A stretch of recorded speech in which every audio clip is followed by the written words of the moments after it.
The sun beat down on my front yard, making the colorful flowers in my garden shimmer. A gentle breeze rustled their petals, creating a beautiful dance of reds, yellows, and pinks. My garden was my pride and joy, a little piece of paradise I had carefully cultivated since moving into my new home in the quiet suburban neighborhood of Meadow Creek. It was a haven where I could unwind after a long day, a place that filled me with peace and happiness. But not everyone shared my love for natural beauty, especially Karen. Just a few days ago, I had spent hours planting a fresh batch of petunias and marigolds, envisioning how they would soon grow into a vibrant display. I watered them carefully, talked to them gently, and even played soft music for them. I believed that every living thing thrived with a little love and attention. As I stood back, admiring my handiwork, I noticed a familiar figure stomping purposefully towards my fence. It was Karen from the HOA, her face contorted in a permanent scowl, her eyes narrowed like a hawk spotting its prey. She wore her usual uniform, a perfectly pressed, sensible blouse and a pair of trousers that looked like they had never seen a speck of dirt. Her short, bobbed hair was as stiff and unyielding as her personality. She carried a clipboard, of course, because Karen always had a clipboard. She stopped right in front of my prize-winning hydrangeas, which were currently bursting with magnificent blue blooms. Her gaze lingered on them for a moment, and I felt a prickle of unease. Then, without a word, she raised her foot and deliberately, brutally, crushed one of the beautiful blossoms under her sensible shoe. My heart sank. This was not the first time. It was a calculated act of aggression, a silent declaration of war against my blooming sanctuary. What could possibly make someone so filled with such spite? What dark secret lurked behind her perpetually sour expression? I had no idea then that her actions would lead me to grow something truly unexpected, something that would stand as a thorny testament to my resolve, a cactus wall specifically for her. But more on that later. My journey to the cactus wall began much more innocently. When I first moved into Meadow Creek, I was excited. The houses were neat, the lawns were manicured, and there were sidewalks perfect for evening strolls. It seemed like the ideal place to settle down and enjoy a peaceful life. I had always dreamed of having a house with a proper garden, a place where I could get my hands dirty and watch things grow. My previous apartment had only a small balcony, barely big enough for a potted herb plant. Here, I had a whole yard. I spent days planning my garden, sketching out where each type of flower would go, researching the best soil, and dreaming of the colorful oasis it would become. I imagined buzzing bees, fluttering butterflies, and the sweet scent of blossoms filling the air. My first few weeks were wonderful. I met a few friendly neighbors, like Mrs. Henderson who lived 2 doors down. She was a sweet older lady with sparkling eyes and a smile that warmed your heart. She loved to bake and often brought over delicious cookies. There was also Mr. Davis, a retired firefighter who lived across the street. He was always tinkering with something in his garage, and he had a booming laugh that echoed through the street. Everyone seemed kind, and I felt lucky to have found such a welcoming community. My garden began to take shape quickly. I started with some simple annuals, colorful petunias, cheerful marigolds, and bright impatiens. The soil was rich, the sun was abundant, and my flowers thrived. Every morning, I would wake up, grab my coffee, and head straight to the garden. I'd spend time pulling out weeds, trimming faded blooms, and simply admiring the progress. It was incredibly fulfilling to see my efforts blossom into something so beautiful. Neighbors would often stop by as they walked their dogs or took their children for a stroll. "Your garden is just lovely, ma'am. Mrs. Henderson exclaimed one afternoon, leaning over my fence with a wistful smile. "It adds so much color to the street." "Thank you, Mrs. Henderson." "It's a labor of love," I replied, beaming. Even Mr. Davis, who mostly kept to himself, would give a nod and a rare smile whenever he saw me working in the yard. His silent approval meant a lot. Life felt good, and my garden was growing along with my happiness.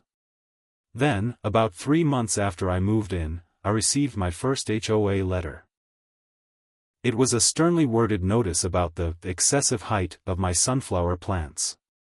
I had planted a row of beautiful, towering sunflowers along the back fence, hoping they would bring cheer and perhaps provide some shade. The letter stated that they exceeded the approved height limit for plants in the community and were a visual obstruction. I was surprised. I had read through the HOA guidelines when I bought the house, but I must have missed that particular rule. I called the number on the letter, expecting a polite conversation about the issue. Instead, I got Karen. Her voice was crisp, formal, and completely devoid of warmth. "This is Karen, HOA board member. How may I help you?" I explained my confusion about the sunflowers, apologizing if I had overlooked a rule. "I'm so sorry, I must have missed that in the guidelines. I can trim them down if needed, but they're so beautiful, I was hoping to keep them." "The rules are quite clear, ma'am," she stated, her tone unyielding. Section 4B, subsection 2, explicitly states that no plant along property lines shall exceed 3 feet in height. Your sunflowers are clearly in violation. 3 feet? I gasped. My sunflowers were easily 7 or 8 feet tall. But they're sunflowers. They're meant to be tall. "That is irrelevant," she said, as if talking to a particularly dim-witted child. "Rules are rules. You have 72 hours to rectify the situation, or a fine will be issued. Good day." And with that, she hung up. I was stunned. It felt so cold. I looked out at my majestic sunflowers, swaying gently in the breeze. They brought so much joy, not just to me but to children who would stop and stare at them in wonder. How could something so natural and beautiful be a violation? With a heavy heart, I got out my shears and, one by one, began to cut down my towering sun-kissed giants. It felt like I was chopping down little pieces of my happiness. I had to rent a tall ladder and it took me hours under the hot sun. When I was done, my beautiful row of sunflowers was reduced to sad, stunted stumps. The vibrant yellow heads lay wilting on the ground. A part of my spirit wilted with them. A few weeks later, I decided to try something different. I planted a small patch of colorful wildflowers near the front of my garden, hoping their natural, untamed beauty would be appreciated. They were low-growing and wouldn't violate any height restrictions. I loved watching the bees flit among them, and the different shades of purple, blue, and white were mesmerizing. I truly thought I had found a loophole, a way to add wild beauty without breaking any rules. Then, one sunny morning, as I was enjoying my coffee on the porch, I saw her. Karen. She was walking her perfectly groomed poodle, Princess, a tiny dog with a perpetually worried expression that mirrored its owner's. As they approached my house, Karen paused.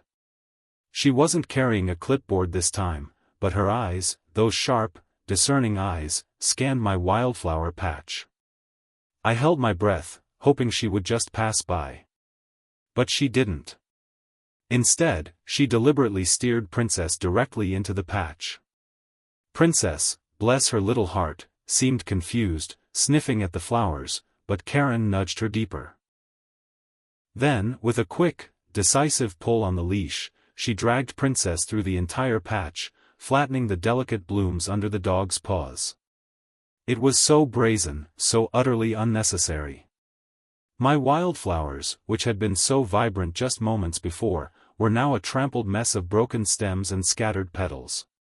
She didn't say a word, didn't even glance my way. She just continued her walk as if nothing had happened, her back ramrod straight, leaving a trail of destruction in her wake.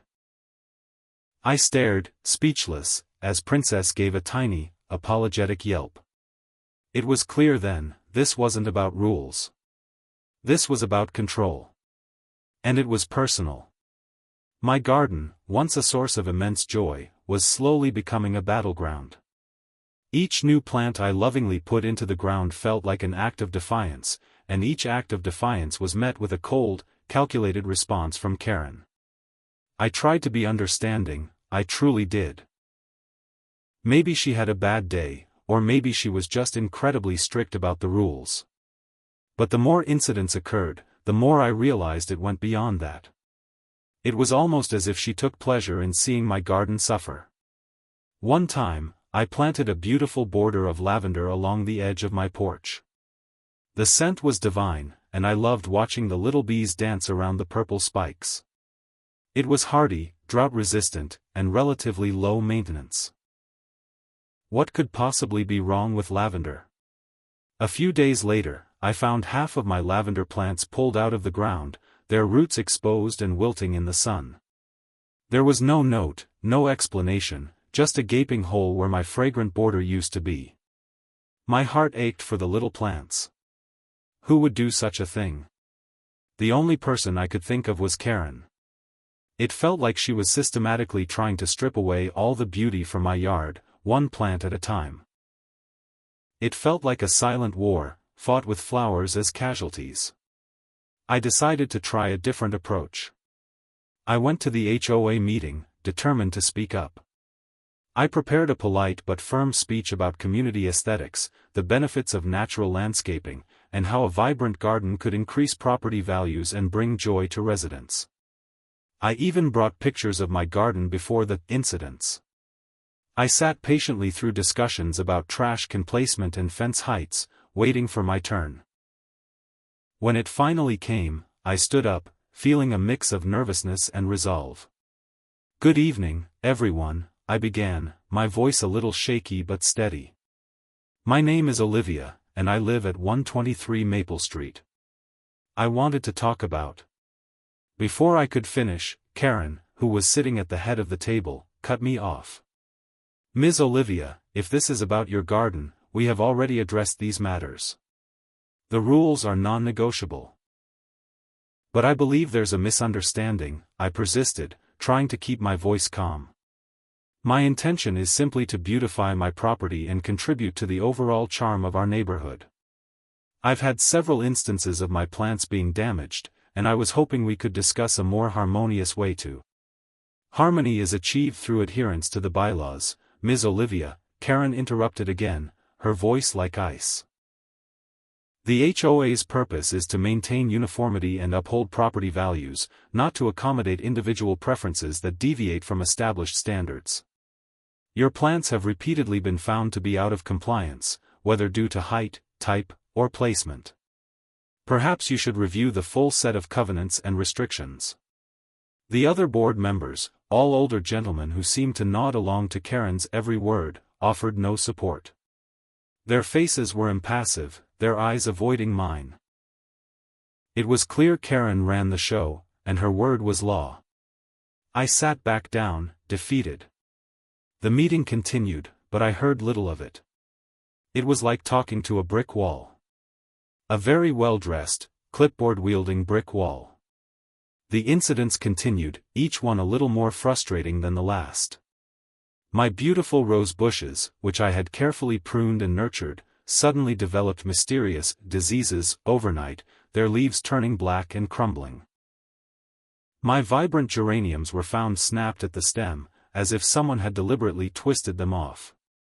It was never anything that could be directly proven, no footprints, no witnesses, just the lingering feeling of malice. It was always after Karen had been seen walking by, often with that same inscrutable expression on her face. I felt like I was being watched, my garden under constant surveillance.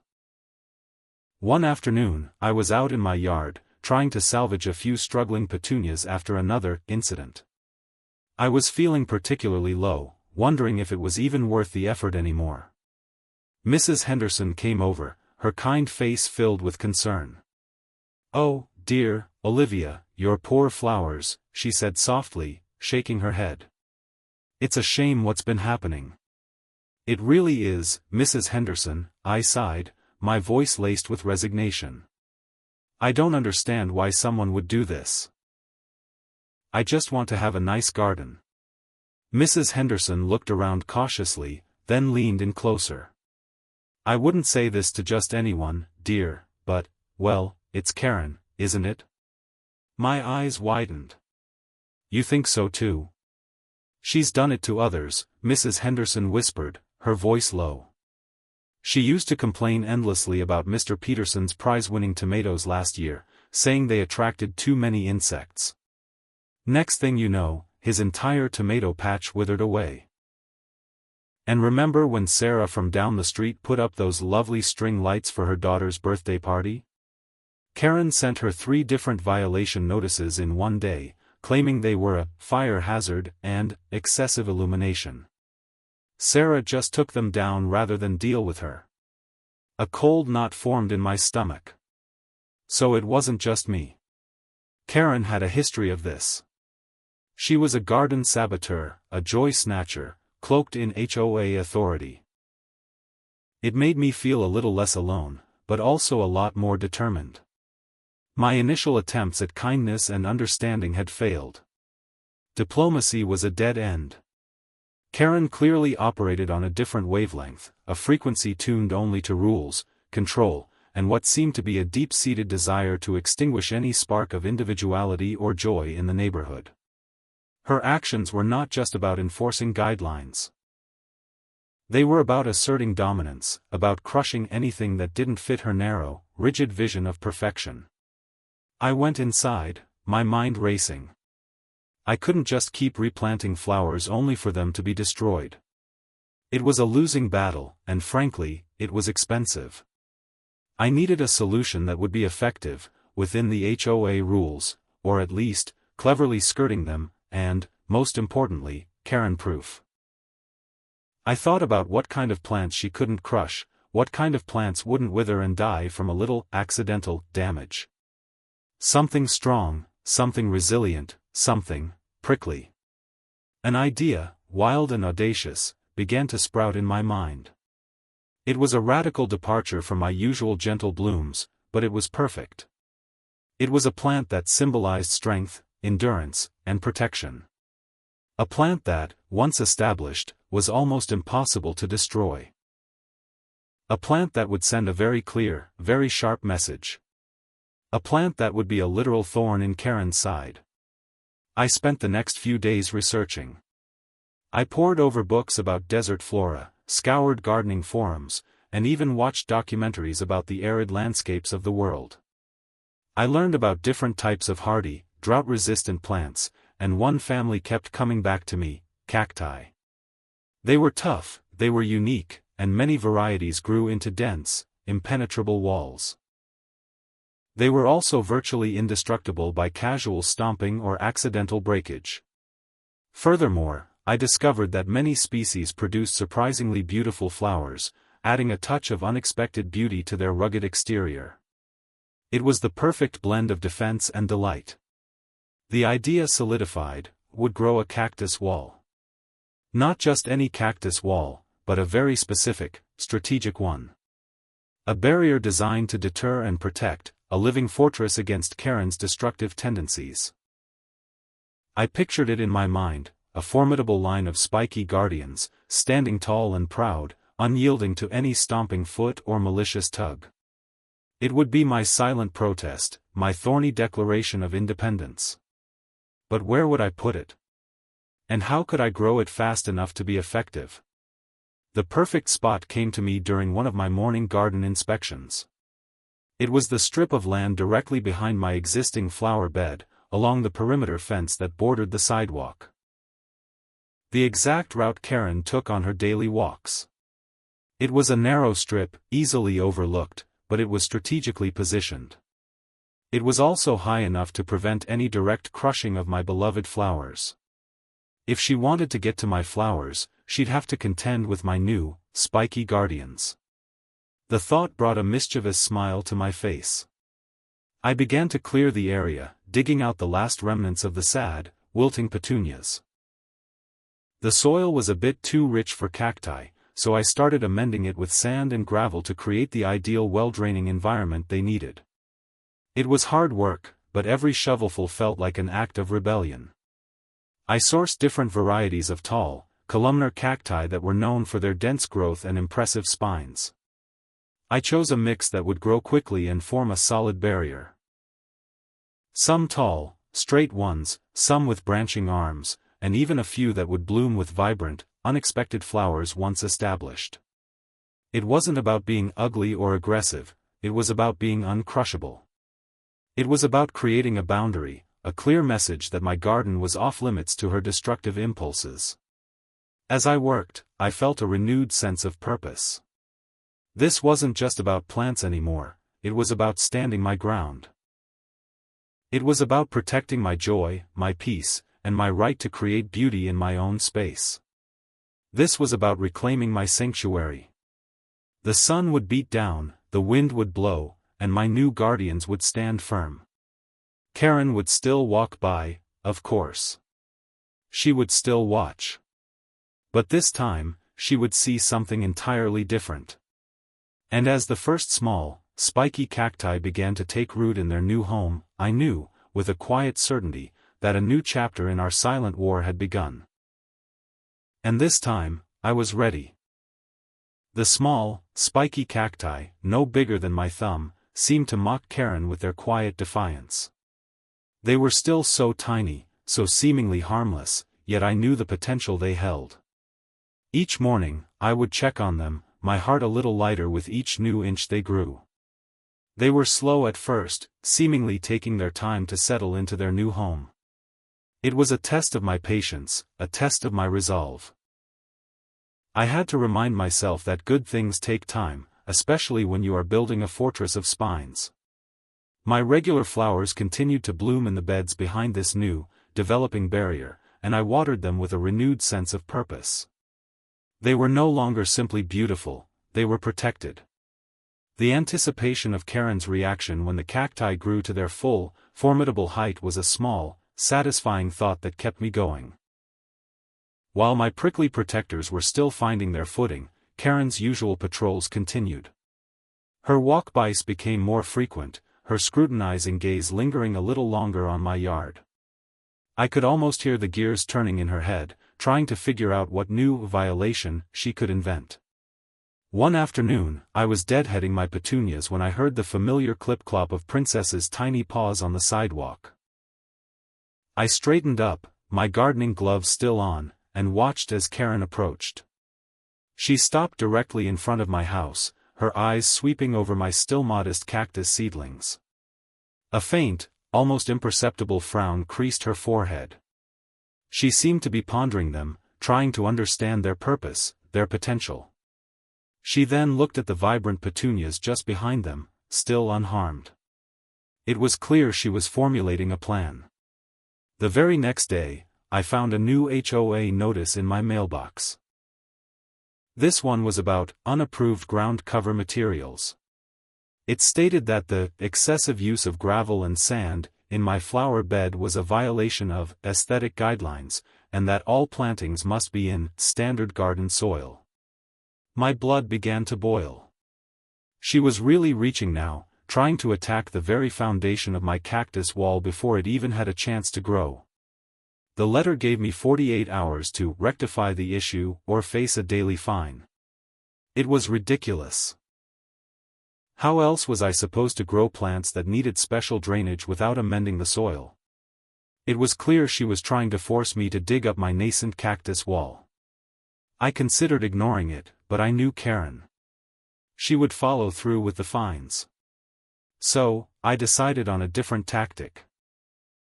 I wrote a formal, polite letter back to the HOA board, referencing specific sections of the bylaws that stated only that ground cover must be neat and maintained, and plants must be appropriate for the climate. I argued that my sand and gravel mixture was indeed neat, well maintained, and essential for the proper growth of drought-resistant plants, which were perfectly suited to our increasingly dry summers. I even included a printout from a university agricultural extension website explaining proper soil amendments for arid climate plants. I copied every board member, making sure Karen knew I wasn't just going to roll over.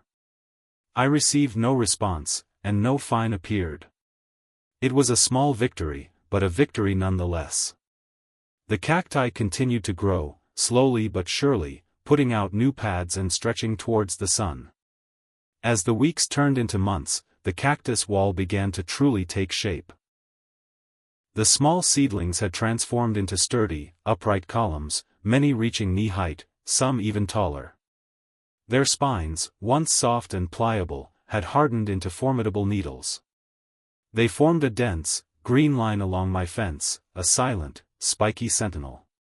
My other flowers, nestled safely behind them, bloomed in riotous abandon, a vibrant testament to their newfound protection.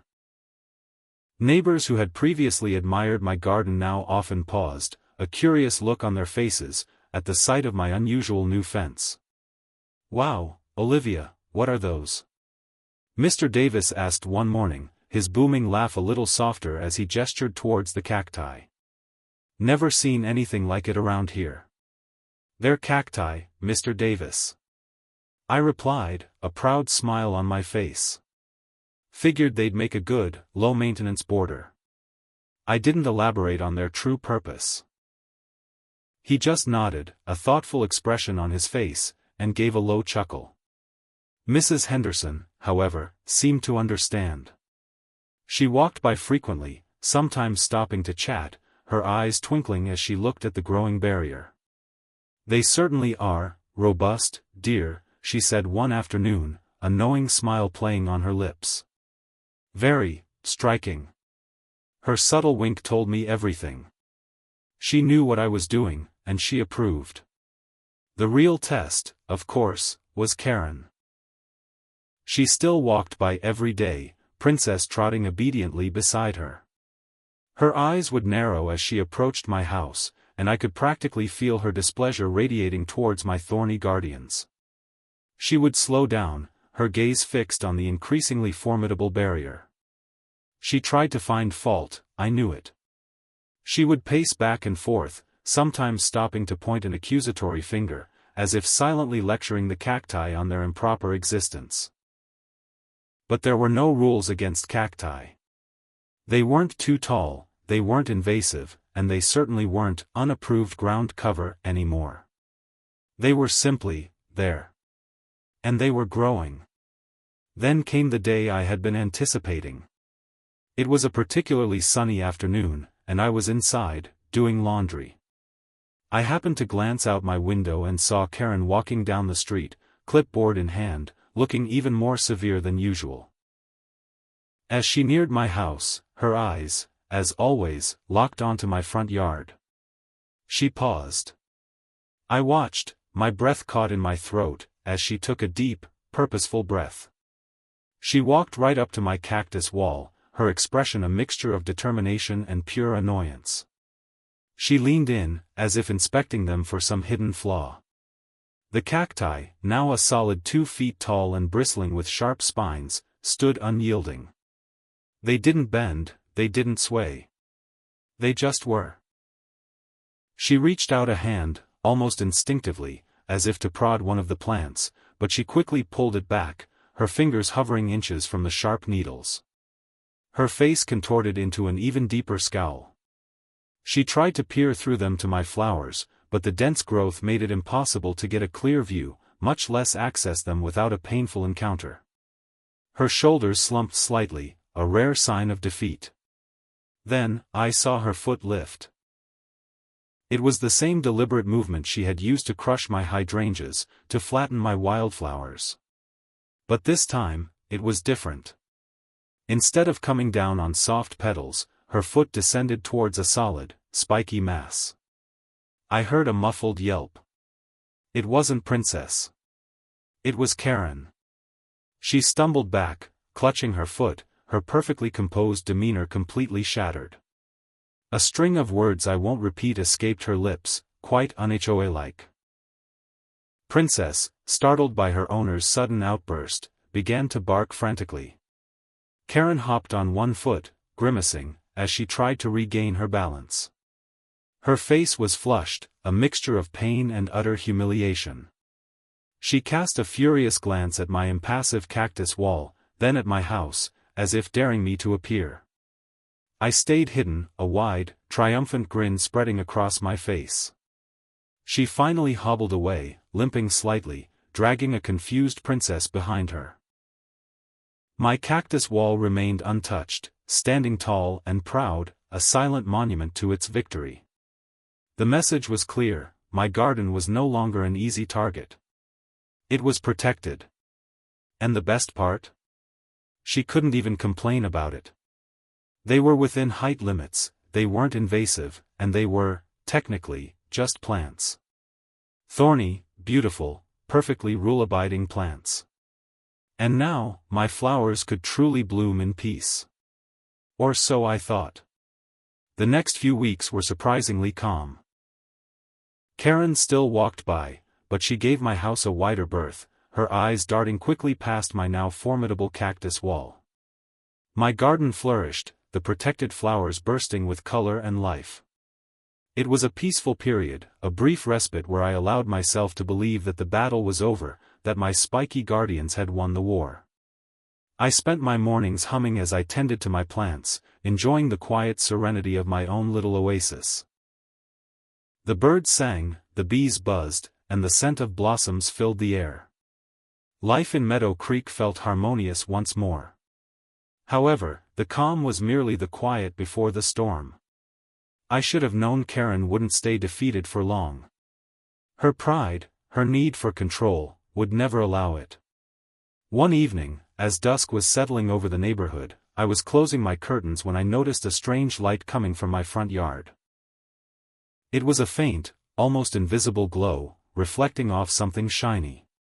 Curiosity tugged at me, and I slowly opened the front door, peering out into the fading light.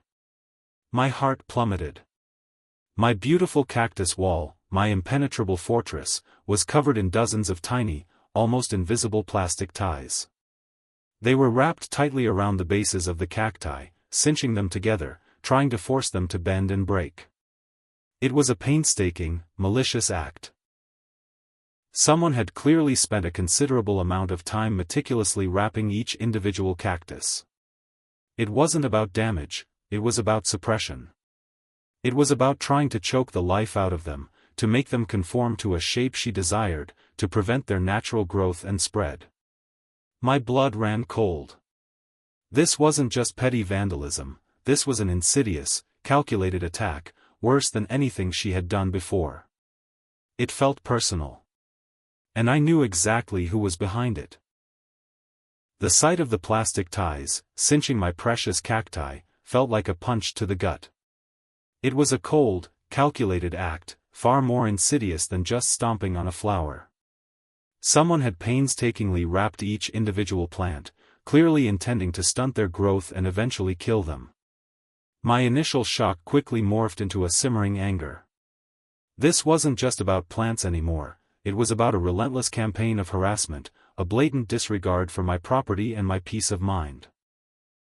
I knew exactly who was behind it, and the sheer audacity of it left me speechless.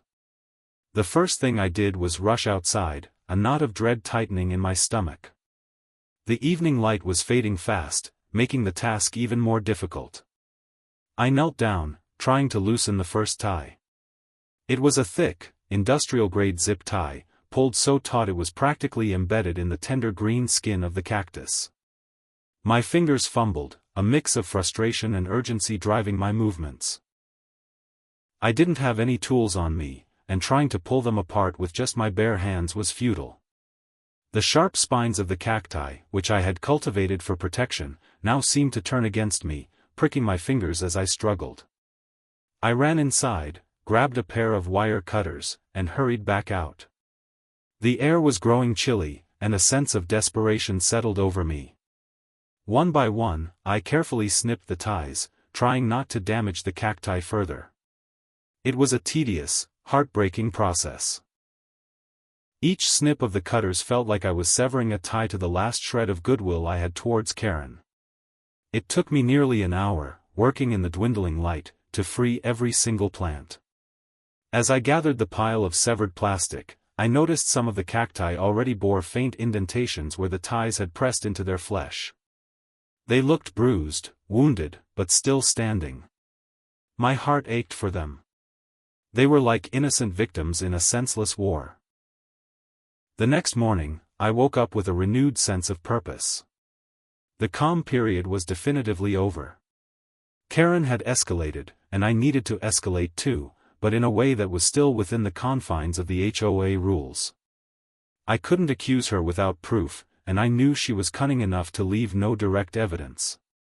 I needed to find a way to protect my cacti not just from stomping, but from this new, insidious form of attack. I started by researching home security cameras. I needed something discreet, something that would capture clear footage without being an obvious surveillance device. After hours of comparing models online, I settled on a small, motion-activated camera designed to look like a tiny birdhouse. I positioned it cleverly in the branches of a small tree in my front yard, facing directly towards the cactus wall. It blended in perfectly, barely noticeable unless you knew exactly what you were looking for. I tested it thoroughly, making sure the angle was right and the night vision was clear.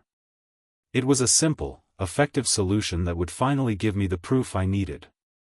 With the camera in place, a sense of quiet confidence returned. Now, it was just a waiting game.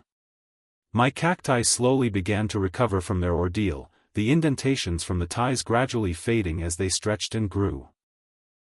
I continued my daily routine, watering my flowers, pulling a few weeds, always with one eye on the subtle blinking light of the hidden camera.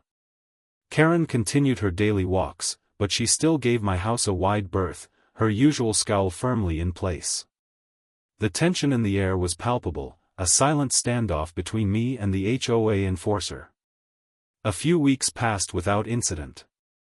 I started to wonder if the camera was even necessary, if perhaps Karen had finally given up. Maybe the sight of my recovering cacti, resilient and defiant, had deterred her. Perhaps my stubbornness had finally worn down her resolve. I even considered taking the camera down. But then, one cloudy afternoon, as I was making lunch, I heard a faint rustling sound outside. It was too soft to be a car, too consistent to be the wind. My heart pounded. I crept to the window, peering through the blinds. There she was. Karen. She was wearing dark clothing, almost like she was trying to blend into the dreary afternoon light. She wasn't carrying her clipboard, and Princess was nowhere in sight. This was a clandestine operation. She moved with a strange, furtive energy, her head constantly swiveling, checking for witnesses. She approached my cactus wall, a small, dark object clutched in her hand. My blood ran cold. She knelt down, completely unaware of the tiny, watchful eye hidden in the tree. She began to work quickly, her fingers moving with practiced efficiency. She was tying more plastic ties around the bases of my cacti, pulling them taut, just as before. Each twist of her wrist was a fresh wound to my plants, a deliberate act of cruelty. I watched, horrified but also grimly satisfied. The camera was recording everything. Every furtive glance, every malicious tug, every single plastic tie. She spent a good 15 minutes meticulously binding my cacti, clearly thinking she was unseen, unheard, and unpunished. When she was finished, she stood up, brushed off her knees, and gave my bound cacti a final, satisfied smirk before hurrying away, melting into the shadows of the street. I waited until she was completely out of sight before rushing outside. The sight was even worse than the first time. The ties were tighter, some of the cactus pads already looked squeezed and discolored. But this time, it was different. This time, I had proof. I didn't remove the ties immediately. I wanted to capture them in daylight, to show the full extent of the damage. I went back inside, downloaded the footage, and watched it over and over again. There she was, clear as day, committing the act. My hands trembled with a mixture of anger and a strange sense of vindication. The following morning, I took my camera and recorded the damaged cacti in the sunlight, zooming in on the tightly bound ties and the faint marks they left. Then, I carefully snipped them all off, documenting the process with my phone camera as well. I had a mountain of evidence, the initial video of Karen, the still photos of the bound cacti, and the second video of me removing the ties. I compiled everything onto a USB drive. My next step was clear. A formal complaint to the HOA board, complete with irrefutable video evidence. This wasn't just about my garden anymore, it was about accountability. It was about stopping a bully who abused her power. I made sure to print out several screenshots from the video, crisp and clear, showing Karen's face and her actions. I drafted a concise, factual letter outlining the incidents, attaching a detailed log of dates and times, and stating my intention to present the video evidence at the next board meeting. I made copies for every board member, and one for Karen herself.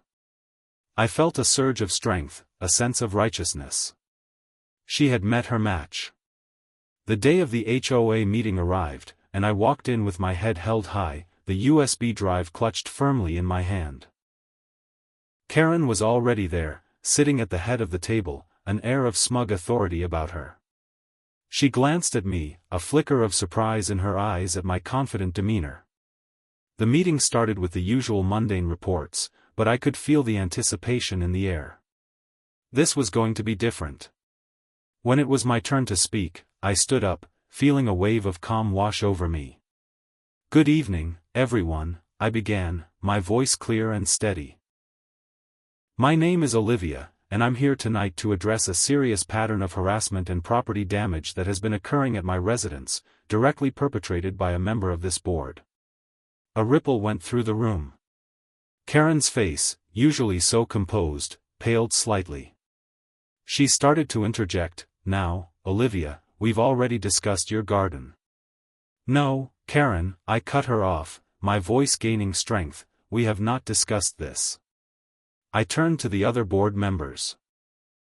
"I have undeniable proof of these actions. I have video footage of Mrs. Karen, on multiple occasions, deliberately attempting to destroy my plants and damage my property." I plugged the USB drive into the projector, and the large screen behind the board flickered to life. The first clip showed Karen stomping on my hydrangea. Gasps rippled through the room. The second clip showed her dragging Princess through my wildflower patch. More murmurs. Then came the damning footage. Karen, under the cover of dusk, meticulously binding my cacti with plastic ties. The room fell silent. You could hear a pin drop. Karen's face was a mask of shock and fury, her eyes darting around the room, desperate. The other board members stared at the screen, their expressions ranging from disbelief to growing anger. It was all there, undeniable, irrefutable. My proof was unassailable. When the video ended, a tense silence filled the room. No one spoke. Karen was frozen, her mouth slightly agape, her usual composure completely shattered. The projector hummed, casting a bright light on her exposed actions. My heart pounded, not with fear, but with a surge of adrenaline and a deep sense of justice. What would they do? How would Karen possibly explain this? The silence stretched, thick and heavy with unspoken accusations. Then, one of the older board members, a kind-faced gentleman named Mr. Peterson, cleared his throat, his voice quiet but firm. "Karen," he began, his gaze fixed on her, "do you have anything to say about this?" Mr. Peterson's question hung in the air, a heavy weight in the silence of the HOA meeting room. Karen, for the first time since I had known her, seemed utterly speechless. Her mouth opened and closed a few times, but no words came out. Her usual sharp gaze was replaced by a panicked darting of her eyes, avoiding everyone's gaze, especially mine. The other board members, their faces grim, waited. The projector still hummed, casting a silent, damning spotlight on the screen where the final image of her binding my cacti lingered. It was a tableau of accusation and exposed malice. Finally, after what felt like an eternity, Karen found her voice. It was not the crisp, authoritative tone I was used to, but a shaky, almost desperate whisper.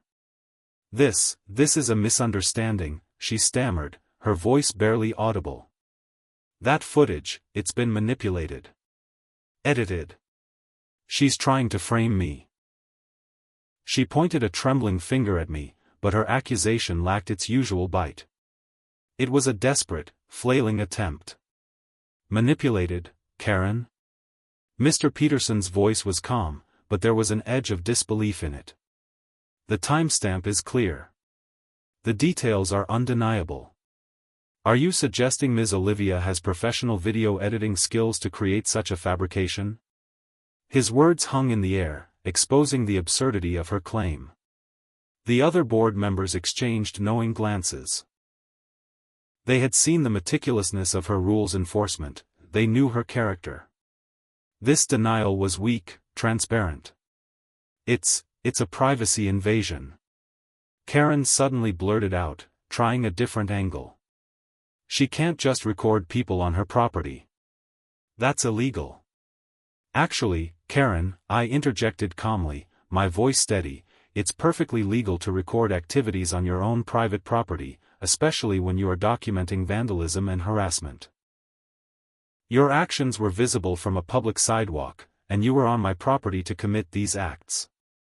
I paused, allowing my words to sink in. Furthermore, the camera was installed after the first incident of property damage, as a measure of protection. It was a response to repeated, unprovoked attacks on my garden. Mr. Peterson nodded slowly. Ms. Olivia is correct. There's no legal issue with recording what's happening in your own yard. The footage is admissible. Karen, you have been shown engaging in clear acts of vandalism against a resident's property, in direct violation of HOA bylaws regarding respect for property and fostering a harmonious community. This is a serious matter. He turned to the other board members. What are your thoughts? One by one, the other board members, usually so docile under Karen's influence, voiced their dismay. Mr. Davies, a stern-looking man who usually only grunted in agreement with Karen, spoke first. I'm shocked, truly shocked. To see a board member, someone entrusted with upholding our community standards, engaging in such behavior, it's unacceptable. Mrs. Jenkins, a quiet woman who kept the meeting minutes, added softly, my own hydrangeas withered last year, and I just thought it was the heat. Now I understand. Her comment, though subtle, sent another ripple through the room. Karen's past actions were now seen through a new, incriminating lens. It wasn't just my garden. She had been a menace to others too, often under the guise of HOA rules. The tide had turned completely. Karen sat there, shrinking in her chair, her face a blotchy red. She had lost her power, her authority, her control.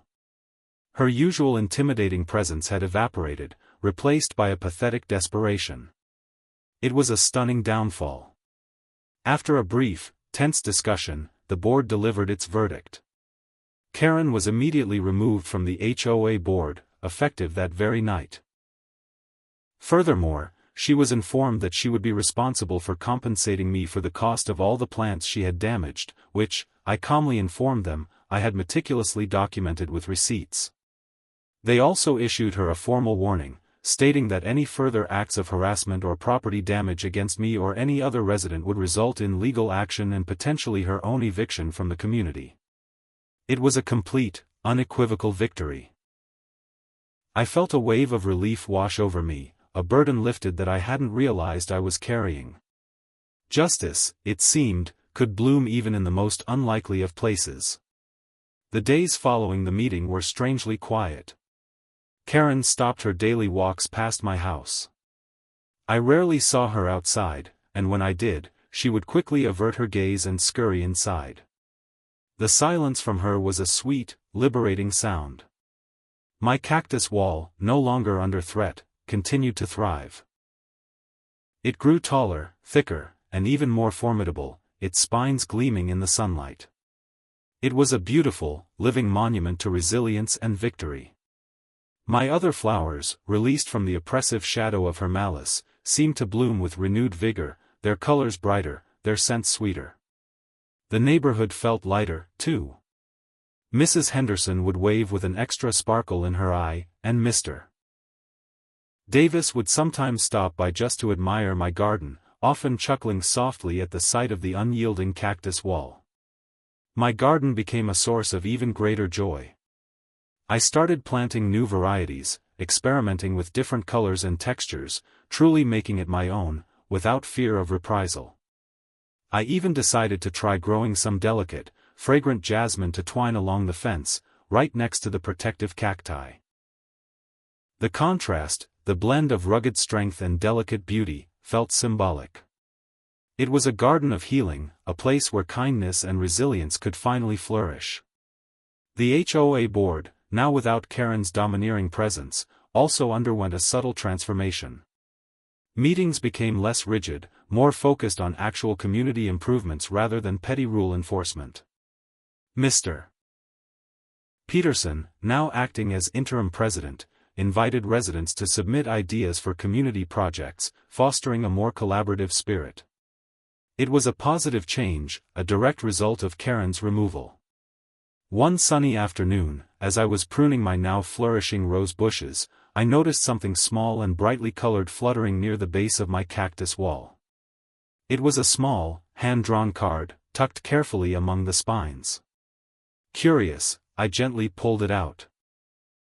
It was a child's drawing of a vibrant garden, filled with tall, happy sunflowers and colorful butterflies.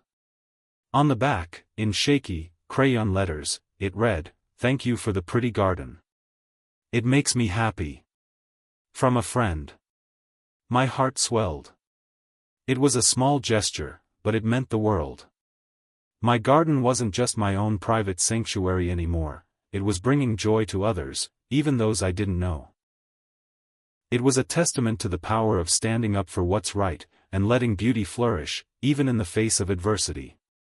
The true test of the new piece, however, came during the annual Meadow Creek Summer Festival. It was a big event, with a community picnic, games for kids, and a Best Garden competition. In previous years, Karen had always been a judge, and her severe interpretations of the rules had often left many residents feeling discouraged. This year, with her gone, there was a palpable sense of excitement and freedom.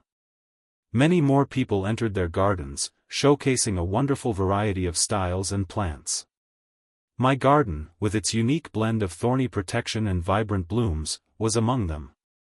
I didn't expect to win, or even place. I had simply entered for fun, to participate in the newfound community spirit. But when they announced the winners, I was genuinely surprised. And the winner of the Meadow Creek Best Garden of the Year award goes to Olivia, at 123 Maple Street. Mr. Peterson announced, his voice booming over the microphone. A round of applause erupted, louder than I expected. I walked up to receive a small plaque, my face flushed with surprise and pleasure. It wasn't just a prize for my garden, it felt like a collective nod to standing up to a bully, to defending joy and beauty. As I walked back to my garden, the small plaque in my hand, I saw Karen. She was standing at the edge of the park, watching from a distance, her expression unreadable. Our eyes met across the lawn. There was no anger, no defiance, just a quiet, almost defeated look in her eyes. The power she once wielded was gone, her carefully constructed world of rules and control shattered. She looked small, insignificant, stripped of her authority. She quickly turned and walked away, disappearing into the twilight. It was clear that she was no longer a threat. The war, it seemed, was truly over. My garden continued to flourish, a symbol of perseverance and the power of embracing what makes you happy. The cactus wall, strong and unyielding, served as a constant reminder of the battles fought and won. And behind it, my flowers bloomed more beautifully than ever, a testament to the fact that even in the face of adversity, kindness and resilience would always find a way to thrive. However, there was still a lingering question in the back of my mind. What had made Karen so bitter, so intent on controlling every aspect of the neighborhood's appearance? What had transformed a fellow resident into such a relentless antagonist? The piece was wonderful, but the mystery of her past, and the true reason for her destructive behavior, remained unanswered, a tiny shadow in my otherwise sun-drenched garden. The peaceful days following the HOA meeting and Karen's quiet retreat felt like a long-awaited spring after a harsh winter. My garden, now truly my own, thrived under my care, its vibrant colors a daily reminder of the battles won. Yet, despite the triumph and the serene atmosphere, a tiny seed of curiosity had taken root in my mind. What truly made Karen tick?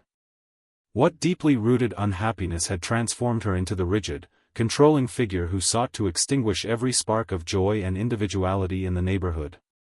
The question lingered, a subtle counterpoint to the harmony around me. I knew the battle was over, but the story of the antagonist felt incomplete.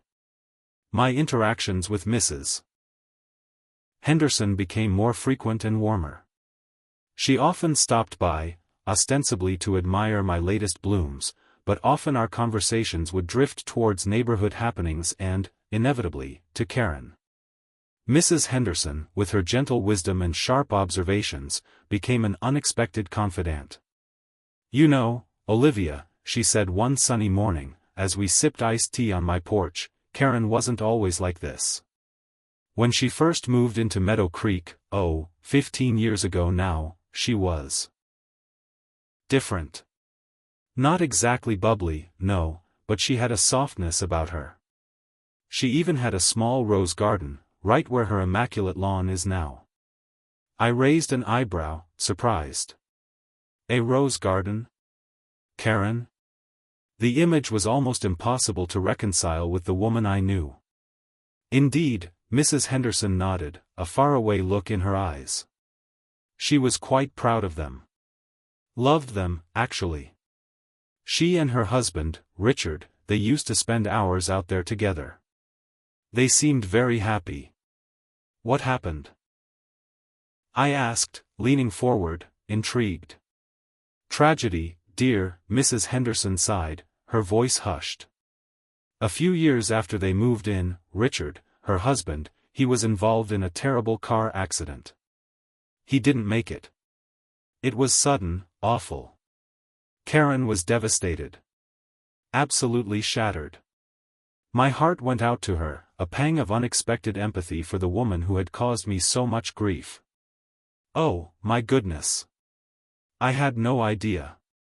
She retreated completely after that, Mrs.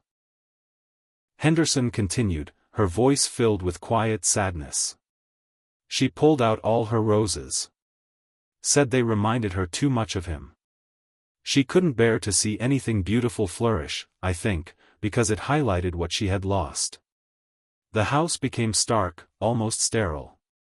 And she buried herself in the HOA bylaws. It was her way of coping, I suppose. Controlling what little she could, when life had felt so out of control.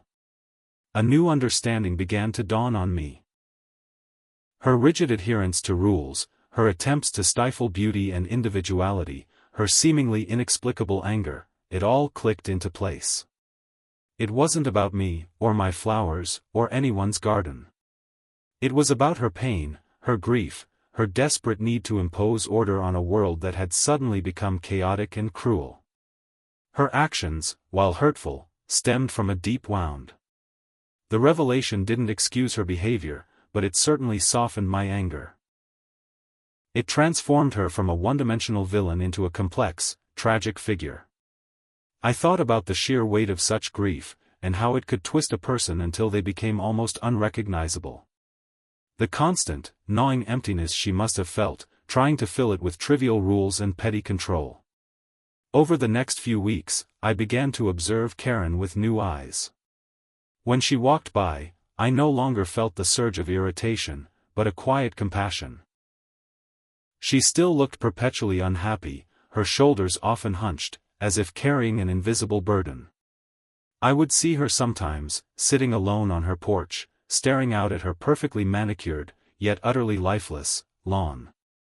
It struck me then that her obsession with neatness and uniformity was not about perfection, it was about absence, about a desperate attempt to erase any memory of the vibrant life she had once shared with her husband. One afternoon, I was watering my newly planted jasmine, which was already beginning to send delicate tendrils around the sturdy cactus columns. The sweet scent filled the air. I saw Karen leave her house, dressed in her usual precise attire, heading for her car. She glanced my way, then froze. She seemed to notice the jasmine, its tiny white flowers a striking contrast against the green spines of the cacti. Her gaze lingered on it for a moment, an unreadable expression on her face. Then, to my surprise, instead of averting her eyes or hurrying away, she slowly, hesitantly, walked towards my fence. She stopped a few feet from the cactus wall, her eyes fixed on the jasmine. The silence was thick, broken only by the gentle hum of bees. I held my breath, unsure how to react. Was this another attack? Was she going to criticize the jasmine for being too fragrant or attracting insects? That's jasmine, she said, her voice surprisingly soft, almost wistful. It was the first time she had spoken to me directly since the HOA meeting, and her tone was completely devoid of its usual sharpness. Yes, it is, I replied, my voice gentle. I thought it would add a nice touch. It smells lovely. She nodded slowly, still gazing at the plant. My mother used to grow jasmine, she murmured, almost to herself. In her garden, before everything changed. Her voice trailed off, a hint of vulnerability in it that I had never heard before. It was a glimpse behind the hardened facade, a flicker of the person Mrs. Henderson had described. It's a beautiful flower, I said quietly, trying to offer a bridge, a shared moment of appreciation for beauty. She didn't respond immediately. She just stood there, staring at the jasmine, lost in thought. A lone bee buzzed past her face, heading for the white blossoms. For a fleeting moment, I saw a subtle softening in her eyes, a shadow of an emotion other than anger or control. It was grief, raw and unspoken, mingled with a faint, almost forgotten tenderness. Then, as quickly as it appeared, the moment vanished. Her expression hardened slightly, the mask of sternness falling back into place. Without another word, she turned and walked away, not hurrying this time, but with a slow, deliberate pace, leaving me standing there, wondering about the delicate thread of connection that had just been woven and then broken. It was a small interaction, but it felt significant. It showed me that beneath the Karen persona, there was a wounded individual, capable of quiet reflection and even a hint of melancholy. This quiet, almost human interaction, however, was merely a prelude to another unexpected event. The peace that had settled over Meadow Creek, and over my relationship with Karen, was about to be shaken once more, not by direct conflict, but by an external threat that would force a different kind of confrontation. One stormy evening, a fierce summer storm rolled through Meadow Creek. The wind howled, rain lashed against the windows, and thunder boomed overhead. I watched from my living room, feeling grateful for the sturdy walls of my home. The storm lasted for hours, a relentless assault on the quiet neighborhood. The next morning, the aftermath was visible everywhere. Tree branches lay scattered on lawns, trash cans were overturned, and power lines were down in some areas. As I stepped outside to assess the damage to my own yard, my heart sank. A large branch from the old oak tree in my neighbor's yard had snapped off and fallen directly onto a section of my fence, right over my beloved cactus wall. Several of the cacti were bent, some were snapped, and the fence itself was splintered and broken. It was a disheartening sight. My protectors, my resilient guardians, had been battered by the unfeeling force of nature. As I surveyed the damage, a figure emerged from the morning gloom. It was Karen. She had clearly just stepped outside, her hair slightly disheveled, her face devoid of makeup, looking unusually vulnerable. Her gaze fell upon my damaged fence and the broken cacti. Her eyes, usually so sharp, seemed to widen slightly with a mixture of surprise and something else I couldn't quite decipher. A moment passed, a silent acknowledgement of the destruction before us. It was a shared experience of helplessness in the face of nature's power. Then, as I reached out to touch a broken cactus pad, her eyes flickered, and her lips parted as if to speak. But before she could utter a word, a sudden, loud crack echoed from further down the street, followed by the crashing sound of something heavy falling. Both our heads whipped around. A massive section of the old, decaying communal gazebo in the neighborhood park had completely collapsed, its heavy timber beams now a dangerous pile of rubble. The air was filled with splintered wood and dust, and a large, jagged piece of metal from the roof lay precariously close to the main walking path. It was a true disaster, far more significant than my damaged fence. And it was exactly where children often played. The thunderous crash of the gazebo collapsing echoed through the stunned silence of the morning. It was a sound that shook not just the air, but the quiet tension between Karen and me. Our heads snapped in unison towards the park, a shared concern etched on our faces. The sight of the splintered timber and jagged metal, particularly near where children often played, instantly overshadowed my own damaged garden. This was a true emergency, a threat to the entire community, far beyond personal grievances or petty rules. "That's the gazebo!" I exclaimed, my voice laced with alarm. Karen, usually so composed, looked visibly shaken. "Oh, my goodness," she whispered, her eyes wide with genuine fear. "Children play there every day." For a moment, the stern HOA Karen was gone, replaced by a raw, human concern. Before either of us could react further, a small figure appeared from behind a nearby swing set. It was Lily, Mrs. Henderson's granddaughter, a spirited 5-year-old with bright pigtails. She had been playing in the park earlier, unbeknownst to anyone. She took a step towards the collapsed structure, her tiny hand reaching out, her curiosity overcoming any sense of danger. "Lily, no!" I screamed, a jolt of pure terror shooting through me. She was too close to the sharp edges, the unstable debris. But I was too far. Before I could move, before I could even process the thought, Karen sprang into action. With a sudden burst of speed I didn't know she possessed, she darted forward, her body moving with surprising agility. She grabbed Lily, pulling her back just as a smaller, unstable piece of timber shifted and crashed down exactly where Lily had been standing a second before. Karen stumbled, falling backward onto the grass, clutching Lily tightly to her chest. My heart pounded against my ribs. I rushed towards them, my legs feeling like lead. "Karen! Lily! Are you both okay?" Karen, breathless but unhurt, released Lily, who was now crying, startled but safe. Karen's eyes met mine, and in them, I saw not anger, but a profound relief, and something else, a shared understanding of the danger they had just faced. Within minutes, other neighbors, alerted by the crash and the screams, began to emerge from their homes. Mr. Davis was the first to reach us, his firefighter instincts kicking in.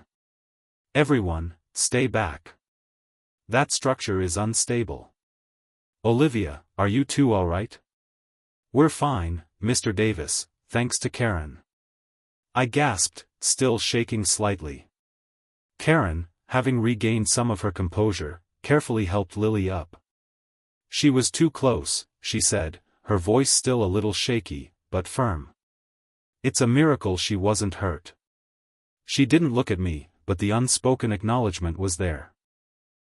The incident at the gazebo, and Karen's unexpected heroism, shifted something fundamental in the neighborhood. The immediate focus became the safety of the community, and clearing the dangerous debris.